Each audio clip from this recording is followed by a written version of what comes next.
Welcome to another edition of Richie on the Rocks. So today, again, I think this is like the fourth show. We have no rocks. we we have mimosas today because it's a fun day. Anyway, so today's guest is none other than the creator of the award-winning series Anacostia, Mr. Anthony Anderson. Give it up. Applause, applause. Right. Applause. I need an applause track. So listen. So it was 5 Indie Series Award nominations. 5. Including one for yourself for Best Actor. Yes. Yes. And then of course the ensemble. That's ensemble. So congratulations. I'm in that as well. You're nominated with that. Exactly. Holla. And also, it's the Miami Web Fest. Yeah, we just selected for Miami well. Web Fest. I can say we now because I'm part of the cast. Yeah, Miami Web Fest. So we'll be in Miami October 1st through the 4th of this year. And the Indie Series Award is in LA in April 1st. April 1st. So I have a performance that day, so I'm going to make that. Oh, but that's okay because we'll represent for you. Cheers to that. Cheers to that. So let's go ahead and get started. Anacostia, how did you get started with that? Like, what was the inspiration? Like, take us back to when you first started. Well, the inspiration for it started out as a short film. It was going to start out as a short film that I started writing, and then I thought that the characters were so intriguing that I wanted to have it be episodic. And so I think at the time, Jaleel White had a web series out. I forgot the name of it. And I thought that concept of doing a show constantly and daily or weekly was really intriguing. And this was at the advent of web series. Right. And so I just decided to formulate that script into segments, and those segments turned out to be episodes. So that's how we came up with Anacostia. Nice. Why did you select the name Anacostia? What made you select that? Well, I was tinkering around with names, and I knew because I thought you lived in Anacostia at first, but now I was well, yes and no. I'm actually born and raised in Anacostia. Okay. So you have the history. Yeah, so I have a history. I left Anacostia for the suburbs. I think when I was like 17. But I chose the name Anacostia because I wanted it to have that juxtaposition of it's a beautiful name, but it's associated with a not so beautiful part of town. Okay. And so when people hear that name, they have the people who live in Anacostia, they have one vision of Anacostia, and the people who have never lived in Anacostia but have heard of Anacostia, they have a different view of it. So I wanted to sort of combine those two aspects of thought into a show, and Anacostia was a perfect place. I want to say that I think that you do a great job of actually showcasing the area itself. Thank you. I noticed that throughout all the seasons. The first time we actually spoke was for the Morning Wood Show, right? And you were on with Pasha, who was one of my favorite characters on the series. Like, I love Pasha. One of also Marion. Act Pan. She is hilarious. Oh my god, and a great cook. Hello, like. I'm not gonna get into that. Craft services. Listen, it save money. Have your actresses cook for you. So, we'll take us back. Still, what was the casting process like for that first season? The first season, it was very interesting because I had, I didn't know everyone. Right. I think at that time the only person that I knew personally was Tamika Chavis, who plays Mia. Mm-hmm. I knew her personally, and I had her come in for the role of Mia. Kina Hodges, who plays Nicole, and Pasha, I saw at a fashion show a couple of years prior, and I wanted them to come in. But myself and Cynthia James, we sat at the table, we had everyone come in, and as they came in one by one, mentally I said that's that character, that's that character. The hardest part of it was when Marion, Pasha, and Tamika came in on the same day, and they all read for Mia. Really? Yeah. Marion Akpan and Pasha both read for Mia. Tamika, there was something about Tamika's audition because she did the scene where he throws the mashed potatoes in her face. Yes. And she could not let it go after her audition. Yeah. And I just said, that's her. But Pasha and Marion were both good. And I said, I don't want to leave them out. So I created Pasha's role for her. Marion plays Nancy, which was originally Michael Stevenson's mother. So I just turned the mother into the sister. So, and then everyone else fell into place. The only character that we could not cast was the character of Sean, because every guy that came in, they didn't want to play a gay character. Okay. They didn't want to play a gay character. Either they didn't want to play a gay character, or they would play the gay character, but they didn't want to kiss another guy. Right. And that first kiss between Sean and Andrew was very important to the story, and we could not have it. So we looked and looked and looked and looked, and then Cynthia was just like, Anthony, you do it. Did you have any reservations about doing that? Like in terms of being the creator, kind of writer, producer, and also an actor on the series? Yeah, because my main concern was how am I going to juggle? Now nominated for an award. Yeah, you know. Sorry, just have to put that in there. Like now, how am I going to juggle all these hats and like really be effective at being the producer, being the writer, being the director for that first season, and also being in the show? And I just sort of looked at it and said, if I'm going to do it, I have to do my scenes last. Right. So all of my scenes are done the very last thing. Does that still stand today? No, because now we have guest directors that can come in, so I can actually come in and do what I need to do. I prefer going first if I'm on set. That way I can get my head out of where I'm supposed to be and then sort of concentrate on the show or somewhere in the middle. Shout out to the guest directors, and I think, because that's the one I work with, I love her. She has such a good energy. Yeah. That is in person and social media wise as well, because I have had, just like random conversations with her, and she's awesome. Yeah, Ann Wells and Harold Jackson III and Nicole Whitmire, our videographer. So she's dope too. She's she's ride or die. Yeah, everybody's just like really are giving their all for this season. Can I tell you something that I did not expect, or I did not know what to expect? That it is very much a family environment when we are recording and filming. I didn't know that. Like, I came in, to do my scenes. I was there a good portion of the day, and just to the energy on the set. Listen, it was like at least, I don't know, maybe. How many of us was it that day I was there? 15. Just like literally in the house recording, but let it come time for a scene. Everybody's quiet. Time to eat. We all eating together. I did not expect that. Yeah. Has it always been like that? It's always been a very family environment, but of course, with a family, you have those days where, you love each other, and you have those days where you're like, I can't wait to get the hell off the set. I cannot wait to go home. Woo, baby, let me tell you, that phone conversation we had the night before filming. Because these motherfuckers be getting on your nerve, like, what the fuck? But yeah, so we had a little, we had a little come to Jesus. We did.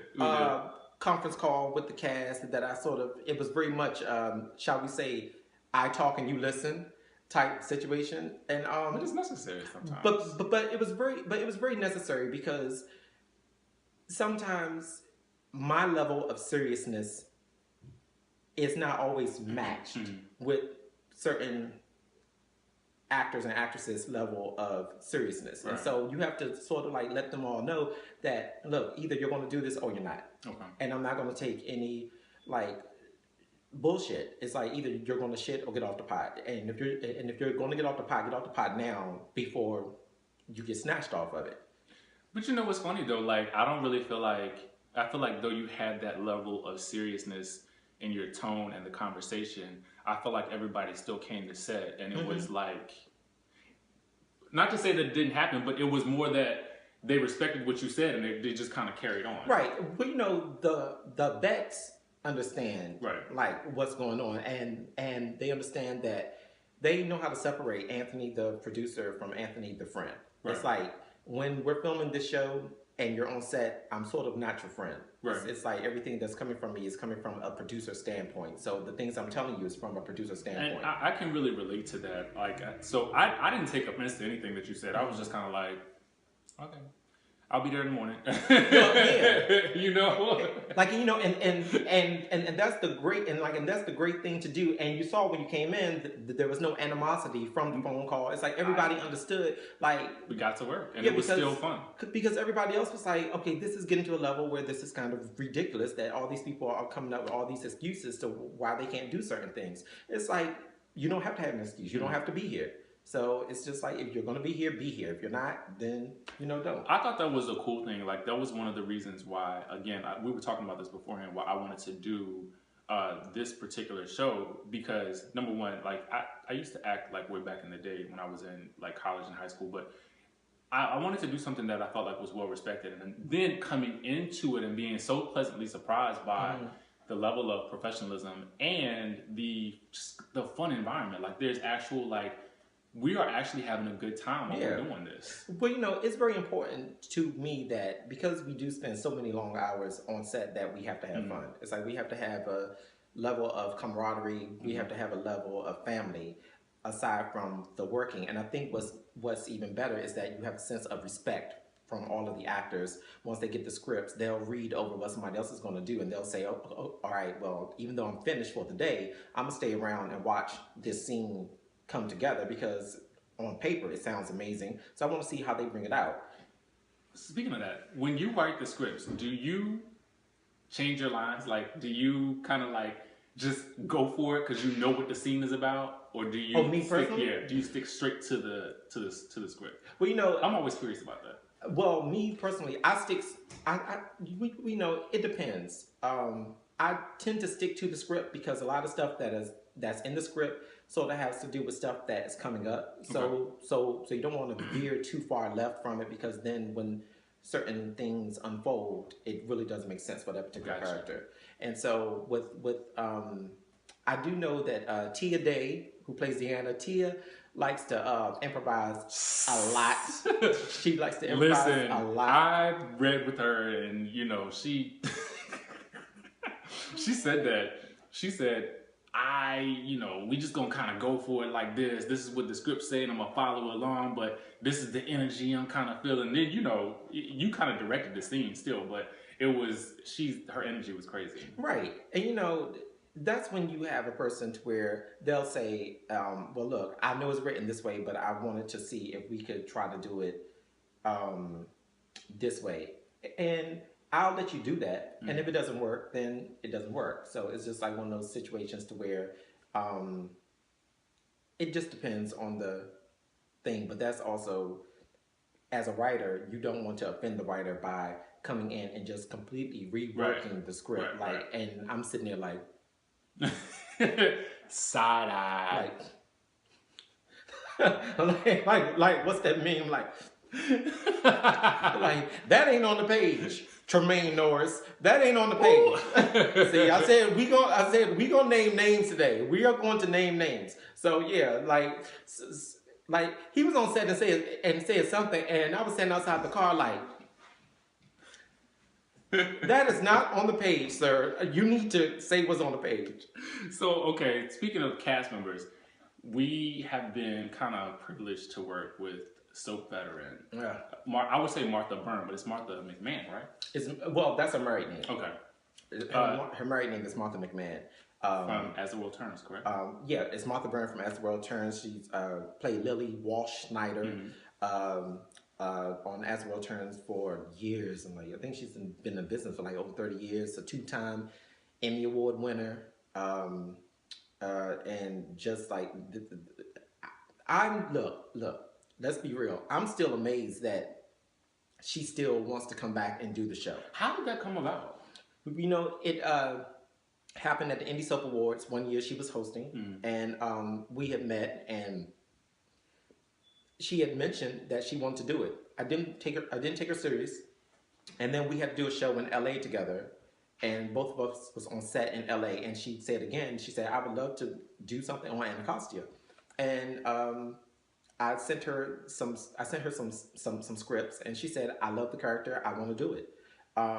And she came down and she did it. And she's been back ever since. And it's been amazing, because I think we already had respect in the industry, But then when Martha came on, and that kind of winning that character, it sort of took us over. Yeah. And having her come on, and the great thing that I love about Martha is Martha was very adamant about, I don't want to come in and have it be the Martha Burns show. Right. Like, I want to come in a way that I'm going to she feels like part of the cast. It's like from the moment she came in, it didn't feel like, oh, okay, they have a special guest or anything else. It just felt like she had been there all along. But then that's the mark of a really great actress, to where she can sit back and observe and say, this is the feel, this is the flow, this is where I'm going to go with this. Right. And she just segues right into it. And it's not an awkward transition. It's not like, oh, what is she doing there? It's just something that she does. And when you have someone with that experience on the show, yeah, and she's sitting there, and every year we talk about what her character is going to do, yeah, and I'll throw some ideas at her, and she says, well, that's great, that's good, but think about this, and think about that, and think about this, and think about that. That's got to be right. Like, it's amazing, a writer's dream. Absolutely. To have started your own web series and then have someone come in from a soap opera that everyone knows, you know what I mean, and kind of give you like let's do this, kind of partner with you on how, pointers, how to kind of make this work. That's got to be amazing. Yeah, it's amazing when you allow it to be amazing, right? Because a lot of people would take it and be like, okay, well, look, this is my show, and I'm going to do what I want to do. But you have to be open to criticism and comments. And clearly you are, because you've been able to work with guest directors. That's absolutely got to be. Was that new this season, or has it been occurring before? We had one guest director, I think season 2, but this year, I decided that I wanted to sort of concentrate on being an actor. I like that. And bring in the guest directors and sort of get a different feel, get a different flow for the show. And I think Martha also thought that it was a good idea to sort of get a brand new set of eyes on the show. Yeah. And that way I could sort of concentrate on my performance. And clearly you did that this season. I'm so glad that was the last scene. That scene was the last scene of the day. And I was just like, I got this shit done. Listen, we are on season 4 of the show. 4. Okay, so for those who are kind of uninitiated, just can you give us a little bit of a brief synopsis of what makes Anacostia unique as a web series? Just kind of tell people, in case they haven't seen it, in case they've been living under a rock, give them a little bit of, just a little bit of info. Well, I think what makes us unique is that we are story driven. Whether you are Caucasian, whether you're African American, whether you're Latino, I think the stories in Anacostia are universal, and I think that's what draws a lot of people to the show. It just so happens to be African American characters dealing with this, but everything that's going on in the show is universal. It's just not segmented to the African American culture. Everything that's going on in this show can be identified with, regardless of what your culture is. Right. And I think that's one of the major selling points of the show. You have to be able to effectively tell a story and bring people in and get them addicted. And I think that's what the lure of a show like Empire is. On the surface, it's not what you would call the greatest show of all time, but it's something new and something fresh that a lot of people have not seen. And the reason why they haven't seen it before is because it's a predominantly black cast that's bringing in a lot of ratings. And with a lot of people, they feel like, well, that never could have been done before until now. And with our show, we don't concentrate on the fact that we have a predominantly black cast. We concentrate on the story. We concentrate on the story. The story sells itself. Even though you have a main gay character, him being homosexual is not a driving force of the show. That's just a part of who he is. His situation, his plight, is identifiable to anyone, regardless of what your sexual orientation or what your gender or anything else is. And I think that's what been our main selling point, was that we can tell a good story. Has there been any moment, as you look over the past, I guess, let's say past 3 seasons, because we're still, in the midst of season 4. Has there been any things in the past 3 seasons that you kind of wish you had done differently?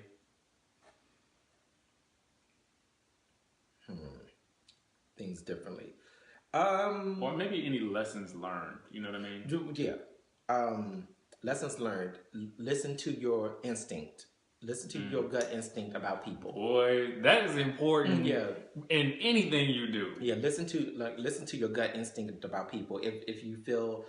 If people start giving you certain signs that they may not be right for what you're trying to do with them, listen to that and go with it. Don't feel like you're stuck because they're now being seen on your show and that you have to sort of ride out with that. I think if there were certain things that I could change, I think my temperament now is a lot different than my temperament back when we started. Right. Because I was very hot-headed in the past, and I think that you can't do a show like this without ruffling some feathers. You can't do a show like this without pissing some people off. Because you are managing a huge cast. Right, but I think the most important thing is sitting here today. I think you have to be able to look back at certain situations and identify your role in certain things going wrong. Okay. And you have to be able to admit your hand in having certain things going wrong. Right. I may have fired people in the moment of anger. Right. That looking back on it, I maybe would have now thought about it before taking that route. Like I think it's been very public that Tia Day and I, after the first season, we sort of had as they say in the industry, creative differences, and like she was let go from the show. Right. And I think that we had to have a period of growth between each other, and then we were able to come back a couple of years later and say that shit was so stupid. That shit was so stupid that we got into that shit about. And girl, this is what I'm gonna do. Like, are you ready to work? Yeah, Anthony, I'm ready to work. And she can sit back and admit her fault in certain situations and say, well, you know what, I was wrong. And I can sit back and as an adult say, you know what, I was wrong too. And I think you forgive each other. I think it's awesome because it does go to show that it really does all come back to the heart of the show. Right. The heart of the show, which is good writing, great characters, and great character arcs. So let's talk about something that kind of, like, I don't think people really realize, and I hate to even put this out there for her, because I felt like she felt some kind of way, like the person who recast Selena. Okay. I think I saw it in a group message with all of us, and she kind of felt some type of way about how people were feeling about her. I want to say this on the show right now, because my mom watches the show, and she was like, the girl that played, she came to me and said the girl that played Selena was amazing. Right. So, Milan, I just want to say, you are amazing. Right, let's talk about that. How do you work with that? Because, we see it on soap operas all the time when characters get recast. How has that transition kind of been for you as a producer? Well, for me, it's been easy. Okay. Because I was the one who hired her. So I would not have hired her if I didn't think that she wouldn't be effective in that role. Do you think it's tough for the viewing audience, or how do you work? How do you feel about that? When you have to do something like that? Well, I think it's tough when you are 3 seasons in and each character has their own segment of a population that are fans of that particular person, and it's hard to have a quick transition between one person and another person. But we did announce early on that she would be doing that role, and I think she does. I think that she does an incredible job. I think she is. I think she does amazing. I think she does an incredible job, and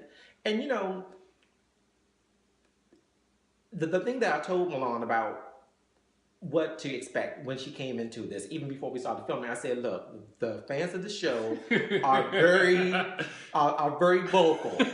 They are very vocal. Shit. Let me tell you, I've been called chubby, fat. I've been called ugly. I've been called every fucking thing on the planet with some of these fans. You have to understand that you can't take that shit seriously, right? Because these people don't really know you, right?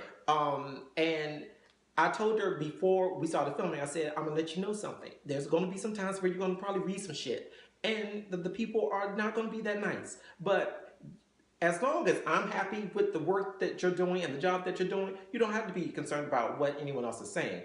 Eventually, your job as an actress will win them over. Mm-hmm. In that role. You being effective in that role will win them over, and they will accept you in that role. It's very hard to come in 3 seasons later and replace someone. That's almost like someone coming in to replace me, or someone coming in to replace Sean, or someone coming in to replace Nicole. It's going to be hard. Or somebody replacing Andre again. Well, yeah.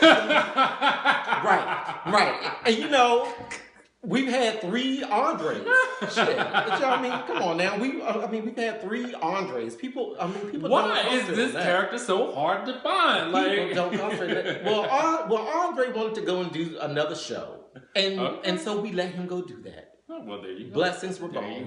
We let him go do that. But with Milan, I think she's a great actress, and I think that it's sort of like an initiation. You have to sort of get past it. Mm-hmm. You sort of have to get past it. You sort of don't worry about it, and you just come to work and do what it is that you're supposed to do. But I do love the fans that they're like, what happened? What happened to that person? What happened to that person? It is good to have vocal fans. Mm-hmm. So let me ask you this. What would be something that you would tell other web series creators and directors or producers or writers? Like, what advice would you give them in terms of, like, if they wanted to get started with something like this, if they wanted to do like what you're doing, like, what would you tell them? I would tell them to, first of all, I would tell them that you cannot do a show like this without pissing people off.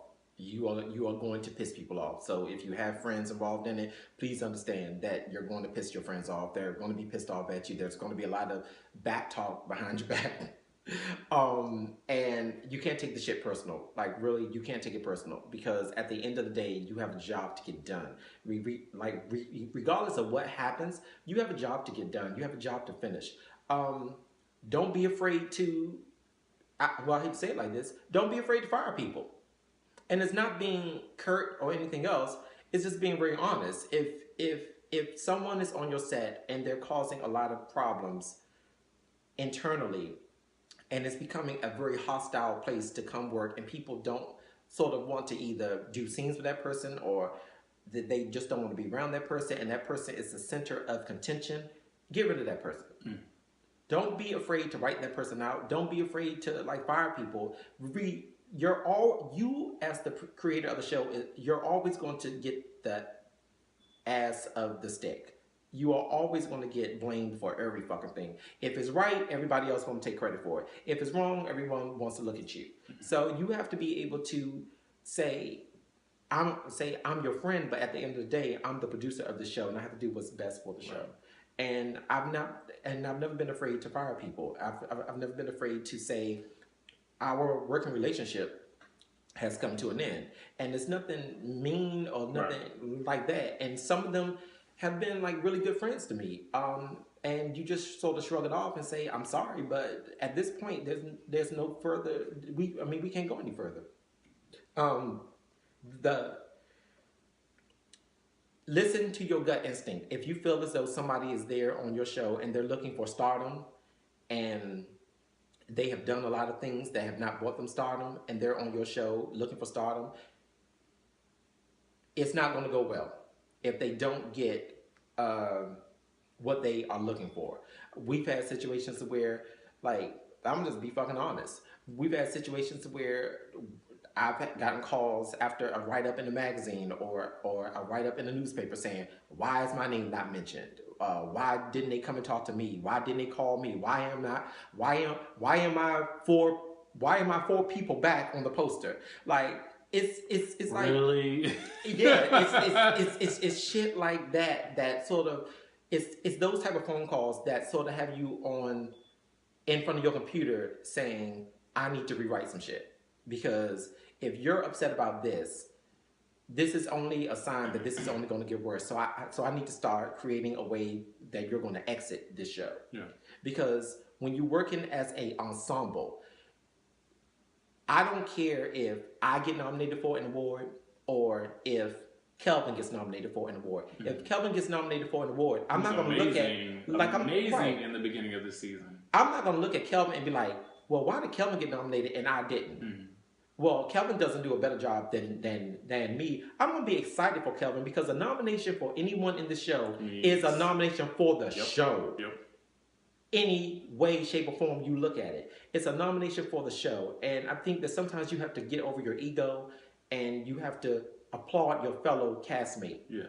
And I think right now we have a great team to where everyone is working in tandem with one another and everyone is very supportive of one another. And we got the brand new people like yourself and Brandon and Milan. I feel for Milan and I wish that I could hold Milan's hand through a lot of this shit. I don't think you need to. I don't think you need to because I think she does well on her own. But she does well. Yeah, because she's a very effective actress. And it's just like... I look at some of these other web shows and I'm just like, I would fire some of these people. I would fire some of these people in some of these other shows. Like I would. Like I really would. I mean, it's no diss or anything, but it's like you look to make the genre better. Right. How can we make this all better? It's like you look at some of these other shows and you can clearly tell that the actors are friends of the creator. Mm-hmm. And it's okay for you to be friends with the creator, but at least have some sort of talent to sort of bring to the project. And yeah. Sip on that. So listen, tell me what's next for this series, this season of Anacostia, because we're deep into the middle of season, kind of just 4. In the beginning of season 4, really. Yeah, right now we're in award season, and so that's a really crazy time for us right now to sort of get. Are you ready for LA? No. No, I am never ready for, like, you would think that by now we would be old pros at the Indie Series Awards. I am very last minute. Like, I just found the tuxedo yesterday. And even now, I'm sort of contemplating that that's not the right tuxedo.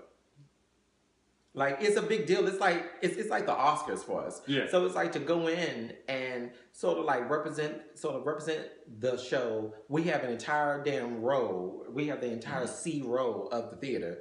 So it's going to be really interesting. It's a lot of brand new shows. There are a lot of actually like really other good web shows out there too. Yeah, so a lot of looking at some of the nominees, I started checking them out. Especially from this area, like Thurston, which is a western by Paul A. Watt and Catherine O'Sullivan, Milgram and the Fast Walkers, Ragged Owl, which is in Maine. It's sort of become like a Biggie Tupac thing. It's sort of like become like the East Coast versus the West Coast. Like who who has the best shows? Like, does the East Coast have the best shows or does the West Coast have the best shows? But I have to say, the East Coast, Thurston has 11 nominations. Check that. So the East Coast is sort of like really doing their thing. So, but it's going to be a really interesting. It's going to be a really interesting show. Like I think that Eric Marsoff, who is from Days of Our Lives, is the host. And just for the rest of the season, we have some really incredible stuff coming up for the rest of this season. I'm really looking forward to getting this season done, going into season 5, having a break because a lot of people. Are you going to take a break? Yeah, well, yeah, because a lot of people don't know that I'm a parent. as well. So I'm a parent of a 9-year-old boy who's in the kitchen. That's why I keep on looking. That's why I keep looking past the camera, because he's trying to get my attention. But I think that's exciting though. Yeah, it's exciting, but it's a lot of. I will say this: before that happened, I was a very selfish person. Mm-hmm. Like it was all about me. It was like, what do I want? What do I need? What am I going to do? Now that someone else is there, it's like, oh, okay, what does he need? Like, he has to eat first. It's like sometimes I'm late for work and I have this incredible guilt trip of, like, if I have to stay late for work, and I'm like, I have to go home and feed him. I have to go home and cook. I have to do this. I have to do that. I have to do that. And even on the days of where we're filming, I feel like such a bad parent where I have to sort of like drop him off at a babysitter and like for like a couple of hours, and I'm like, all right, when I'm over here filming, and it's like I now know what my mother must have felt like when she was raising kids. I just want to say that I think that's amazing to have an award-winning web series and then to also be a parent. Like, that to me is like, thank you. You know, I often think, you know, I want 2 kids. I have to have 2. I have to have a boy and a girl. But I don't know if I can do 2. You see, I thought about this, right? Right. But it's like, to be able to do what you do and then to be able to really effectively care for and be a parent, like, I think that's amazing. So kudos to you for that. It is by far the best job and best I don't want to say job, but the most rewarding experience that I've ever had in my life. Is just like when things are going bad and everything is just gone to shit.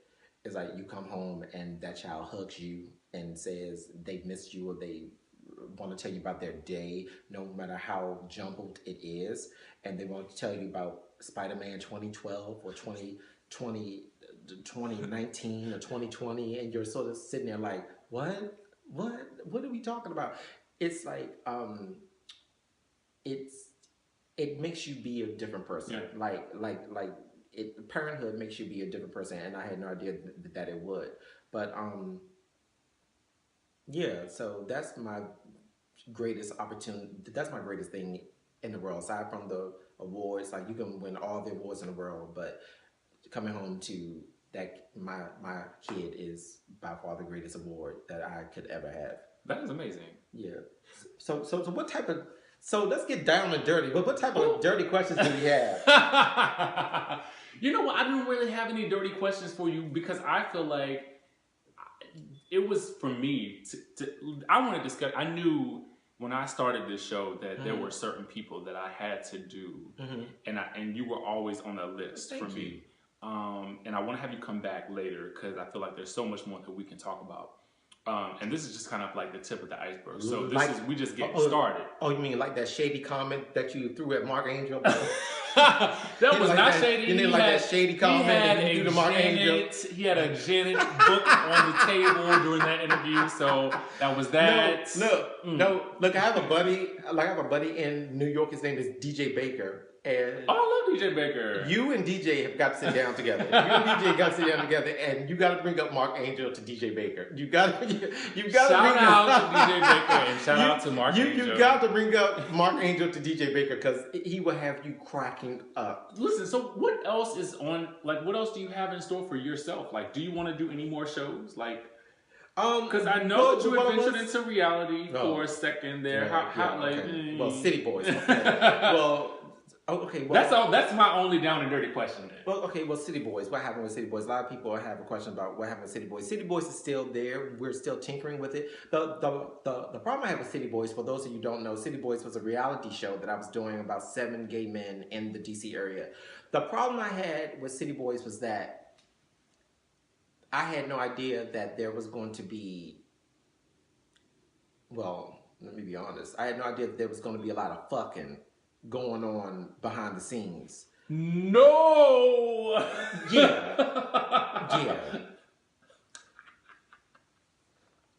I had no idea there was going to be a lot of fucking going on behind the scenes with certain people, certain castmates. And so, of course, you can't be biased, or you can't be biased with a person that you're screwing.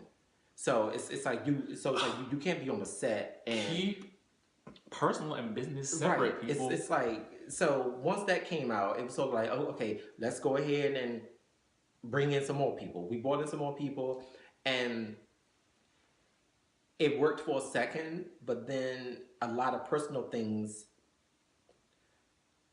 The show was basically about these 7 gay men pursuing different avenues of creativity and seeing how they could work together. It then turned into, let me find out dirt on this person and say it on camera. And the one thing that I'm not going to advocate is you putting someone's personal business out for the world to see. And so we sort of had to back off of that. And so right now what we're doing is we sort of had them take a break because Anacostia came and it needed to, like, we really needed to win some awards, which we really needed to get into. So like they're about to gear up right now. I actually just spoke to the camera crews and stuff about them the other day. And so we're actually going to be going into, I think, this incarnation of the guys. We have some of the original guys still there, and we bringing in some other new guys. Let me help you, Cass. This is the shadiest thing that I'm going to ever say on camera, probably. Let me help you, Cass. You can do that because actually Mark Angel was actually in... He would be good for it. Mark Angel was in talks, but then Mark Angel's people was kind of like... Mark Angel's people were giving me Sierra demands. Like, he can't do this and he can't do that and he can't do this, he can't do that. That does not work with me. I have a lot of love and respect for Mark, even though Mark was like, fuck what my people say, I'm gonna do it. I just didn't want to have that headache. Yeah. I just didn't want to have sometimes, that headache. in the entertainment industry, I will say that when you have management and then you are an artist, your management, it is sometimes it's a battle. Right. It's a battle. So, but even with that, like, I just want to say, this area has bred a lot of different shows since we started, and I think that we helped open up the door for a lot of these other shows to come in the door, and we don't have any type of animosity to any of these other shows. We are all about the support. We're all about let us all come together and let us all put the East Coast on, because like I tell you, it's the East Coast versus the West Coast. Like, it's Big and Tupac. So when our shows do well, the other shows do well as well, because the eyes are now focused on this area. And with shows like Triangle and Chocolate City and some of the other ones, what is a really good show that I love, and the only thing that I don't like about this show is that you have to pay for it, and that's the owner's prerogative to do so. It's a show called Finding Me. Gotcha. And I think that is such a great show because it is dealing with a gay main character, but what I love about that show is that he's going through everyday stuff. It's not about I'm taking my clothes off every time I go to the fucking post office. I'm bent over backwards, or I'm bent over a hedge bush and I'm getting done or something. It's not it's about storytelling, and that's what, if I could say anything to any of the other creators, is get your mind out of the gutter with a lot of this stuff. Because sometimes what Martha Bird told me, which I will carry to my grave, regardless of whatever I do, she said, less is more. Less is more. Let your audience be smart. Your audience is smart. Let them fill in the gaps. You don't have to put everything out there. You don't have to throw everything out there. Let them do that. And I just wish that a lot of these shows that are in this area sort of operated under that creed of less is more, because I think a lot of times they go for the viewership. Let me get 100,000 views or 150,000 views. That's all good. But what good is 150,000 views if the main person that should be watching your show gets turned off by it. Right. So it's just like one of those things. You have to sort of have that scale of what is important to you versus what you think is important to your show. Okay. Yeah. So listen, Anthony has just given us a lot of good info. A lot. Particularly for anyone who is in the business, who is wanting to start a web series, who is just even a viewer of Anacostia. I feel like you've given us a lot of good behind the scenes things, a lot of things that are coming up next. I want to say thank you personally for stopping by here today. Well, thank you for taking having time me. out of your schedule to come here. Thank you for having me and my son. I really, really appreciate it. In your beautiful home. I wish I could turn the camera around and show y'all how beautiful this home is. It's like, I'm thinking about filming up in here. I wish I could take credit for it, but listen, thank you so much for coming by. Thank you. Thank you for having me be a part of the cast. Well, thank you for even coming on. And just like, I just want to take this time to say thank you to my cast. And thank you for them for riding and dying with me. Thank you for Jamie, you haven't met Jamie. Martha Burns, a good friend. Thank you for Jamie. Thank you for Martha. I want to thank you to the Indie Series Awards for nominating us. It's like to still be in the game and to still be getting creative recognition is still amazing.